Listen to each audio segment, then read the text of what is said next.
মা, আমাকে ব্যাংক থেকে কিছু টাকা তুলতে হবে, এই নাও চেক। এটা কি মজা করার জায়গা? তোমার সাহস কি করে হলো এখানে আসার? এই ব্যাংক তোমাদের মতো মানুষের জন্য নয়। যখন জেলার সবচেয়ে বড় কর্মকর্তা ডিএম পূজা শর্মার মা সাধারণ পোশাকে এক গরিব মহিলার মতো একটি বড় সরকারি ব্যাংকে টাকা তুলতে যান, তখন ব্যাংকে সবাই তাকে ভিখারি ভেবে বসে। কেউ জানত না যে এই মহিলা আসলে জেলার সবচেয়ে বড় কর্মকর্তা ডিএম পূজা শর্মার মা। সবাই ভাবল, এই তো কোনো ভিখারি মহিলা, আর তিনি এই বড় ও প্রফেশনাল ব্যাংকে কি করতে এসেছেন। এমন সময় সেই মহিলা ধীরে ধীরে হাঁটতে হাঁটতে কাউন্টারের দিকে এগিয়ে গেলেন। কাউন্টারে রোশনি নামের একজন নিরাপত্তা রক্ষী বসেছিল। বৃদ্ধা মহিলার রোশনিকে বললেন, মা, আমাকে ব্যাংক থেকে কিছু টাকা তুলতে হবে, এই নাও চেক। রোশনি চেকটি না দেখেই রেগে গিয়ে বলল, তোমার সাহস কি করে হলো এখানে আসার? এই ব্যাংক তোমাদের মতো মানুষের জন্য নয়, এটা বড় বড় লোকদের ব্যাংক। এখানে বড় বড় মানুষের অ্যাকাউন্ট আছে। তোমার মতো একজন মহিলার তো এমন ব্যাংকে অ্যাকাউন্ট খোলারও যোগ্যতা নেই। এখান থেকে বেরিয়ে যাও, না হলে মারধর করে বের করে দেব। বৃদ্ধা মহিলা শান্তভাবে বললেন, মা, তুমি আগে চেকটা তো দেখো, আমাকে ৫ লাখ টাকা তুলতে হবে। এ কথা শুনে রোশনি আরও ক্ষেপে উঠল। এটা কি মজা করার জায়গা? তুমি যা খুশি বলবে আর আমি বিশ্বাস করব? তোমার মতো একজন মহিলার সেই ক্ষমতাই নেই। কি বললে? ৫ লাখ? তুমি কি জীবনে এত টাকা কখনো দেখেছ? তাড়াতাড়ি এখান থেকে চলে যাও, না হলে ধাক্কা দিয়ে বের করে দেব। ঠিক তখনই ব্যাংক ম্যানেজার তার কেবিন থেকে বাইরে তাকিয়ে জিজ্ঞেস করলেন, এখানে এত হইচই হচ্ছে কেন? রোশনি তাড়াতাড়ি বলল, স্যার, কোনো ভিখারি মহিলা এসেছে, কিছুতেই যেতে চাইছে না। ব্যাংক ম্যানেজার রাগে বাইরে বেরিয়ে এলেন এবং কিছু না জিজ্ঞেস করেই সেই বৃদ্ধা মহিলাকে ব্যাংক ম্যানেজার কোনো কথা না শুনেই সেই বৃদ্ধা মহিলাকে জোরে একটা চড় মেরে বসে। চড়টা এত জোরে ছিল যে মহিলা টলটলেতে মাটিতে পড়ে যান। এরপর ম্যানেজার নিরাপত্তা প্রহরীকে ডেকে বলে, কি করছো? একে টেনে হিচড়ে বাইরে বের করে দাও। কোথা থেকে এসব লোক চলে আসে? রোশনি সেই মহিলাকে জোর করে ধাক্কা দিয়ে ব্যাংকের বাইরে বের করে দেয়। সেখানে দাঁড়িয়ে থাকা অনেক গ্রাহক ও ব্যাংকের কর্মচারীরা চুপচাপ সব দেখছিল, কিন্তু কেউ কিছু বলছিল না। কেউই জানত না যে সেই মহিলা আসলে জেলার ডিএম পূজা শর্মার মা, আর এই পুরো ঘটনাটি ব্যাংকের সিসিটিভি ক্যামেরায় রেকর্ড হয়ে যাচ্ছিল। বাড়িতে পৌঁছে সেই মহিলা কাঁদতে কাঁদতে তার মেয়ে ডিএম পূজা শর্মাকে ফোন করেন এবং সব ঘটনা খুঁড়ে বলেন, কিভাবে ব্যাংকে তার অপমান করা হয়েছে, কিভাবে তাকে অপদস্থ করে বের করে দেওয়া হয়েছে। এই কথা শুনে পূজা ভেতর থেকে কেঁপে ওঠে। তার জন্য এটা যেন আগুনের মতো জ্বলন্ত অপমান ছিল। কাঁদতে কাঁদতে সে মাকে বলে, মা, কাল আমি নিজে আসব, আপনার সঙ্গে সেই একই ব্যাংকে গিয়ে টাকা তুলব। পরের দিন সকালে ডিএম পূজা শর্মা সাধারণ সুতির শাড়ি পরে মায়ের সঙ্গে ব্যাংকে যাওয়ার জন্য প্রস্তুত হন। মা মেয়ে একে অপরকে জড়িয়ে ধরেন। দুজনের চোখেই পানি, গর্ব আর কষ্ট দুটোই আছে। পূজার মা তার মেয়েকে নিয়ে খুব গর্বিত। কত কষ্ট করে তিনি তার মেয়েকে বড় করেছেন, পড়াশোনা করিয়েছেন, আর আজ সে এত বড় পদে পৌঁছেছে। সকাল ঠিক ১১টার সময় মা মেয়ে ব্যাংকের সামনে পৌঁছন। ব্যাংক তখনও খোলেনি, যদিও খোলার সময় ছিল সকাল ১০টা। পূজা শান্তভাবে দরজার পাশে বসে অপেক্ষা করতে থাকেন। কিছুক্ষণ পরে যখন ব্যাংক খোলে, তখন তারা দুজন ভেতরে প্রবেশ করেন। তাদের পোশাক এতটাই সাধারণ ছিল যে সেখানে থাকা গ্রাহক ও কর্মচারীরা তাদের সাধারণ গ্রাম্য মহিলা ভেবে বসে। কেউ কল্পনাও করতে পারেনি যে এটাই সেই পূজা শর্মা, জেলার ডিএম। ধীরে ধীরে তারা কাউন্টারের দিকে এগিয়ে যান। সেখানে আবার সেই রোশনি বসেছিল।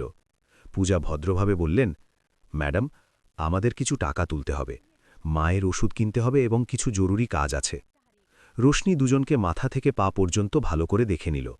একদিকে শাড়ি পরা বৃদ্ধা মহিলা, আর অন্যদিকে সাধারণ পোশাকে এক তরুণী। কোনো দিক থেকেই তাদের বড়লোক মনে হচ্ছিল না। সে ব্যঙ্গ করে বলল, আপনারা হয়তো ভুল ব্যাংকে চলে এসেছেন। এই ব্রাঞ্চ কিন্তু হাই প্রোফাইল ক্লায়েন্টদের জন্য। পূজা হেসে শান্তভাবে বললেন, একবার চেকটা দেখে নিন ম্যাডাম, যদি কিছু না থাকে তাহলে আমরা চলে যাব। রোশনি অনিচ্ছা সত্ত্বেও খামটা নিল এবং বলল, সময় লাগবে, ওয়েটিং চেয়ারে গিয়ে বসুন। পূজা মায়ের হাত ধরে কোণের একটি খালি চেয়ারে গিয়ে বসে পড়লেন। তিনি মাকে পানি দিলেন এবং নিজেও শান্তভাবে বসে থাকলেন। ব্যাংকের ভেতরে থাকা লোকজন তাদের দিকে কৌতূহল নিয়ে তাকিয়েছিল। এখানে সাধারণত ধনী ব্যবসায়ী, বড় অফিসার আর প্রভাবশালী লোকজনই আসে। দামি গাড়ি আর ঝকঝকে পোশাক পরে। তাই সাধারণ পোশাকে বসে থাকা মা মেয়েকে সেখানে দেখে সবার কাছে অদ্ভুত লাগছিল। চারদিকে ফিসফাস শুরু হয়ে গেল। কোন গ্রাম থেকে এসেছে? হয়তো পেনশনের জন্য এসেছে। এদের অ্যাকাউন্ট এখানে থাকার প্রশ্নই ওঠে না। পূজা সবকিছুই শুনছিলেন, কিন্তু শান্তই রইলেন। তার মা একটু অস্বস্তি বোধ করছিলেন, কিন্তু মেয়ের ধৈর্য দেখে নিজেকে সামলে নিচ্ছিলেন। কিছুক্ষণ পরে পূজা রোশনিকে বললেন, আপনি যদি ব্যস্ত থাকেন তাহলে দয়া করে আমাকে ম্যানেজারের সঙ্গে দেখা করিয়ে দিন, আমার জরুরি কথা আছে। রোশনি বিরক্ত হয়ে ফোন তুলে ম্যানেজারের কেবিনে কল করল। স্যার, একজন মহিলা এসেছে, বলছে আপনার সঙ্গে দেখা করতে চায়, পাঠিয়ে দেব? ম্যানেজার কাঁচের জানালা দিয়ে তাকিয়ে দেখল একজন সাধারণ মহিলা তার মায়ের সঙ্গে বসে আছে। তাকে কোনোভাবেই কোনো বড় অফিসার মনে হচ্ছিল না। সে ঠান্ডা গলায় বলল, আমার ফালতু লোকের সময় নেই, বলো বসে অপেক্ষা করুক। রোশনি ফিরে এসে বলল, আপনারা ওয়েটিং চেয়ারে বসুন, স্যার একটু পরে ফ্রি হবেন। পূজা কিছু বললেন না, শুধু মায়ের হাত ধরে শান্তভাবে বসে রইলেন। একজন উচ্চপদস্থ কর্মকর্তার মর্যাদা আর একজন মেয়ের সহনশীলতা নিয়ে পূজা শর্মা এতক্ষণ সম্পূর্ণ শান্ত ও সংযত হয়ে বসেছিলেন। কিন্তু মায়ের অস্থিরতা আর চারপাশের মানুষের ফিসফাস শুনে তিনি ধীরে করে মায়ের হাত চেপে ধরে বললেন, মা, মনে হচ্ছে এদের কোনোই পরোয়া নেই। এখন আমাকে নিজেই কথা বলতে হবে। তিনি ধীরে ধীরে উঠে দাঁড়ালেন, শাড়ির আঁচল ঠিক করলেন এবং সরাসরি ম্যানেজারের কেবিনের দিকে এগিয়ে গেলেন। ম্যানেজার এতক্ষণ কাঁচের আড়াল থেকে তাদের দেখছিল। পূজাকে এগিয়ে আসতে দেখে সে একটু ঘাবড়ে গেল। তাড়াতাড়ি বাইরে এসে তার পথ আটকিয়ে বলল, হ্যাঁ বলুন, কি কাজ? পূজা সেই খামটা সামনে বাড়িয়ে দিয়ে বললেন, আমাকে কিছু টাকা তুলতে হবে, আমার মায়ের ওষুধ কিনতে হবে, আর আরও কিছু জরুরি কাজ আছে। এই নিন চেক, একবার দেখে নিন। ম্যানেজার খামটা হাতে না নিয়েই রূঢ়ভাবে বলল, যখন অ্যাকাউন্টে টাকা থাকে না তখন ট্রানজ্যাকশন কিভাবে হবে? তোমার তো সেই যোগ্যতাই নেই যে তোমার অ্যাকাউন্টে এত টাকা থাকবে, আবার টাকা তুলতে এসেছ। পূজা তখনও খুব শান্ত কণ্ঠে বললেন, আপনি যদি একবার চেকটা দেখে নিতেন তাহলে ভালো হতো, না দেখে এমন অনুমান করা ঠিক নয়। ম্যানেজার এবার খোলাখুলি হেসে উঠল, আমার এত বছরের অভিজ্ঞতা আছে যে আমি চেহারা দেখেই বুঝে যাই কার কাছে কি আছে। প্রতিদিন তোমাদের মতো লোক আসে, আর তোমার অ্যাকাউন্টে কিছু আছে বলে আমার তো মনে হয় না। বেশি ভিড় করো না, দেখো সবাই তোমাদেরই দেখছে, পরিবেশ খারাপ হচ্ছে, ভালো হবে এখনই চলে যাও। পূজার মুখ তখনও স্থির ছিল, কিন্তু তার চোখে এক অন্যরকম ঝিলিক দেখা যাচ্ছিল। শান্তির জায়গায় এবার কঠোরতা নেমে এসেছে। তিনি কিছু না বলে খামটা টেবিলে রেখে ধীর স্বরে বললেন, ঠিক আছে, আমি চলে যাচ্ছি, তবে একটা অনুরোধ, এই খামের ভেতরে যে তথ্য আছে একবার অবশ্যই পড়বেন, হয়তো আপনার কাজে লাগবে। এ কথা বলে তিনি মায়ের হাত ধরে দরজার দিকে হাঁটতে লাগলেন, কিন্তু দরজার কাছে গিয়ে তিনি আবার ফিরে তাকালেন এবং গভীর দৃষ্টিতে বললেন, বাবা, এই আচরণের ফল তোমাকে ভোগ করতে হবে, সময় তোমাকে বুঝিয়ে দেবে।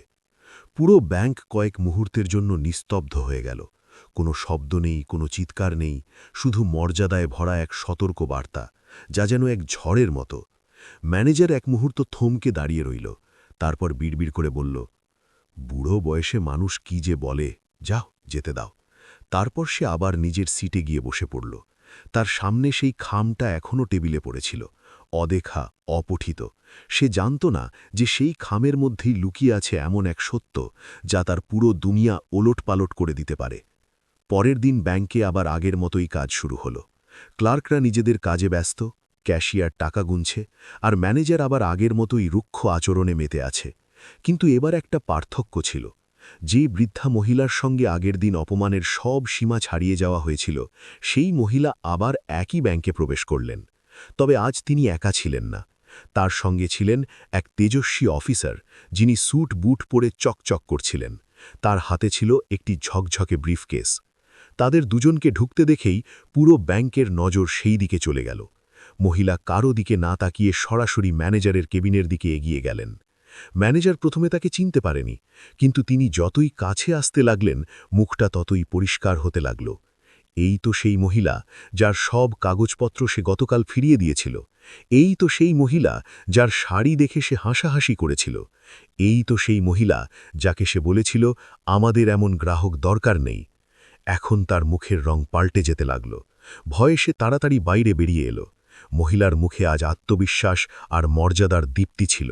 তিনি থামলেন না, সরাসরি গিয়ে ম্যানেজারের সামনে দাঁড়ালেন। তিনি ম্যানেজারের সামনে দাঁড়িয়ে তীক্ষ্ণ স্বরে বললেন, ম্যানেজার সাহেব, আমি গতকালই বলেছিলাম আপনার আচরণের ফল আপনাকে ভোগ করতে হবে। আপনি শুধু আমাকে নয়, আমার মতো হাজারো সাধারণ নাগরিককে অপমান করেছেন। এখন শাস্তি পাওয়ার সময় এসেছে। ম্যানেজার হতভম্ব হয়ে বলল, আপনি কি আমাকে শেখানোর? এটা আপনার বাড়ি নয়, এটা ব্যাংক। এখানে আপনি আমার কিছুই করতে পারবেন না। মহিলা তার কথা মাঝপথে থামিয়ে হালকা হেসে পাশের অফিসারের দিকে ইশারা করলেন, এদের সাথে পরিচয় করুন, এরা আমার আইনি উপদেষ্টা। তারপর পূজা শর্মা বললেন, আমি এই জেলার জেলা প্রশাসক ডিএম পূজা শর্মা, আর এই ব্যাংকের ৮% শেয়ার হোল্ডারও আমি। আর এই হলেন আমার মা, যার সঙ্গে আপনারা গতকাল খুব খারাপ ব্যবহার করেছিলেন। এক মুহূর্তের জন্য পুরো ব্যাংকে নিস্তব্ধতা নেমে এলো। সব কর্মচারী, গ্রাহক, এমনকি দরজার কাছে দাঁড়িয়ে থাকা নিরাপত্তা রক্ষীরাও অবাক হয়ে গেল। ম্যানেজারের মুখের রং উড়ে গেল। সে কিছু বলার আগেই পূজা শর্মা আবার বললেন, আপনাকে এই মুহূর্তে ব্যাংক ম্যানেজারের পদ থেকে সরিয়ে দেওয়া হচ্ছে। এখন আপনাকে ফিল্ডে পোস্টিং দেওয়া হবে, যেখানে প্রতিদিন সাধারণ মানুষের সঙ্গে দেখা করে রিপোর্ট তৈরি করতে হবে। পূজা শর্মা ব্রিফকেস খুলে 2টি কাগজ বের করে সামনে রাখলেন। প্রথমটি ছিল ম্যানেজারের বদলির আদেশ। দ্বিতীয়টি ছিল কারণ দর্শানোর নোটিশ, যেখানে লেখা ছিল তার আচরণ ব্যাংকের নীতির বিরুদ্ধে। ম্যানেজার তখন ঘামে ভিজে গেছে। কাঁপা গলায় বলল, ম্যাডাম, আমার ভুল হয়ে গেছে, আমি খুব লজ্জিত। গতকালের ঘটনার জন্য আমি আন্তরিকভাবে ক্ষমা চাইছি। পূজা শর্মার চোখ তখনও স্থির ছিল, কিন্তু তার কণ্ঠে ছিল ন্যায় বিচারের দৃঢ়তা। তিনি বললেন, ক্ষমা কিসের জন্য চাইছ? তুমি কি শুধু আমাকে অপমান করেছিলে, নাকি সেই সব গ্রাহকদেরও যারা সাধারণভাবে এখানে আসে? তোমার চোখে কি শুধু পোশাকই মানুষকে বড় বা ছোট করে? তিনি আবার বললেন, তুমি কি কখনো ব্যাংকের গাইডলাইন পড়েছ? সেখানে স্পষ্ট লেখা আছে, প্রত্যেক গ্রাহক সমান, এখানে ধনী গরিব বলে কিছু নেই। আর যে কোনো কর্মচারী যদি বৈষম্য করে, তার বিরুদ্ধে ব্যবস্থা নেওয়া হবে। একটু থেমে তিনি কঠোর কণ্ঠে বললেন, আমি চাইলে আজই তোমাকে সাসপেন্ড করতে পারতাম, কিন্তু আমি তোমাকে নিজেকে ঠিক করার একটা সুযোগ দিচ্ছি। পরের বার শুধু তোমার নাম নয়, তোমার পরিচয়ও মুছে যাবে। এরপর তিনি ব্যাংকের নিরাপত্তা প্রহরী রোশনীকে ডাকলেন। রোশনী ভয়ে কাঁপতে কাঁপতে সামনে এলো, তার চোখে পানি। সে কাঁপা গলায় বলল, ম্যাডাম, আমাকে ক্ষমা করে দিন, আমার খুব বড় ভুল হয়ে গেছে। ভবিষ্যতে আমি কখনো কাউকে এভাবে বিচার করব না। পূজা শর্মা তার দিকে তাকিয়ে বললেন, কাপড় দেখে কখনো কাউকে ছোট ভাববেন না। আজ যে শিক্ষা পেয়েছ, সেটা সারা জীবন মনে রাখবে। ব্যাংকের পুরো স্টাফ তখন মাথা নিচু করে দাঁড়িয়েছিল। পূজা সবাইকে উদ্দেশ্য করে বললেন, পদ দিয়ে নয়, চিন্তাভাবনা দিয়ে মানুষ বড় হয়। যে মানুষ মানবতাকে বোঝে, সেই সত্যিকারের কর্মকর্তা। এ কথা বলে পূজা শর্মা তার মাকে নিয়ে ব্যাংক থেকে বেরিয়ে গেলেন। ব্যাংকের ভেতরে কয়েক মুহূর্ত নীরবতা নেমে এলো। তারপর ধীরে ধীরে সবাই একে অপরের দিকে তাকালো। সবার চিন্তাভাবনা যেন বদলে গেছে। সেদিনের পর থেকে ব্যাংকের পরিবেশ বদলে গেল। এখন প্রতিটি গ্রাহক সম্মান পেতে লাগল। কেউ আর কারো শাড়ি বা পোশাক দেখে তাকে গরিব বলে অবহেলা করত না। সবাই মনে রাখল একটি কথা, কখনো কোনো সাধারণ মানুষকে তুচ্ছ মনে করো না। হয়তো পরের বার সেই মানুষটাই তোমার সামনে বিশেষ হয়ে দাঁড়াবে। এই গল্প আমাদের শেখায়, কাউকে তার পোশাক বা সরলতা দেখে কখনো দুর্বল মনে করা উচিত নয়। হয়তো সেই মানুষটি আপনার থেকেও অনেক বড় অবস্থানে থাকতে পারেন। প্রত্যেক মানুষকে সমান সম্মান দেওয়া উচিত, সে গরিব হোক বা ধনী। সবার সঙ্গে মানবিক আচরণ করা দরকার। বন্ধুরা, যদি গল্পটি আপনাদের ভালো লেগে থাকে, তাহলে ভিডিওটিতে একটি লাইক দিন এবং আমাদের চ্যানেলটি সাবস্ক্রাইব করে পাশে থাকুন। আপনাদের একটি সাবস্ক্রাইব আমাদের নতুন নতুন অনুপ্রেরণামূলক গল্প নিয়ে আসতে অনেক উৎসাহ দেয়।